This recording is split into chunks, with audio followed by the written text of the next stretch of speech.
Energy transfer mechanisms. This general idea, it's not even a concept at this point because it's not applied to anything. It's just sitting out there. It's how do you give energy to something else? You push a wheelbarrow, you push a car, you turn a key. These are all incidental acts of energy transfer, right? Very minor. You had to have had enough food in you to be able to turn the key, let's say.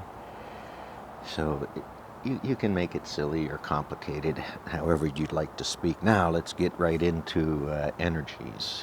What kind of energies are we talking about? We consume sunlight. You've heard it in the conversation about how the body manufactures vitamin D from sunlight. So sunlight's an important aspect of being a human. That vitamin D is manufactured by specific wavelengths of light that reach the earth during the summertime better than wintertime.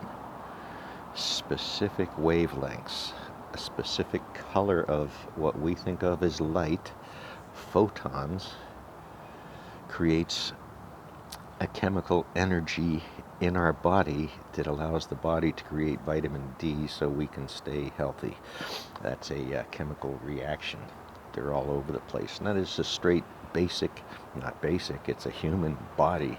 It is an animal. It is organic life's actions out there. Even that tree behind me photosynthesizing something is relying on these properties. And what we initially, before we learned about atoms and molecules, this was all magic behind those trees growing, was just a simple attribution to a three-letter word, maybe. But as we learned, we know that tree is doing photosynthesis. It's using a capillary action to draw water up from the soil beneath it. If it ever fully runs out of water from below and the capillary stops, the tree may not survive. That's a drought conditions. I've been watering these trees because of that in the Pacific Northwest. So, chemistry. Chemistry is what put us together. When we look back over Earth's natural time, natural history, we see how we were brought together over a slow, methodical process that's very hard to reconcile. And we're trying. But this nuclear idea, this nuclear waste has gotten out of hand. You can tell by the stories around it and the people espousing and selling that something is broken in between the sales pitch and reality. The cost of these things is huge. The alternatives are out there, and in a well-designed system and structure, we would understand the place for these things in our human future.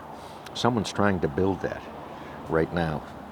Some institution out there, whether it's private and corporations or whether it's a federal government activity or a federal oversight activity to watch that these whatevers are doing whatevers.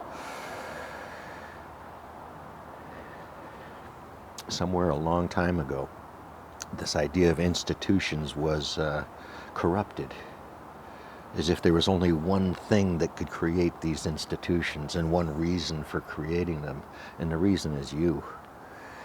Your sorry butt sitting in wherever you are listening to this, all 6 or 10 of you. How to bring reasonable conversations in? Ooh, doggy, that's a good question.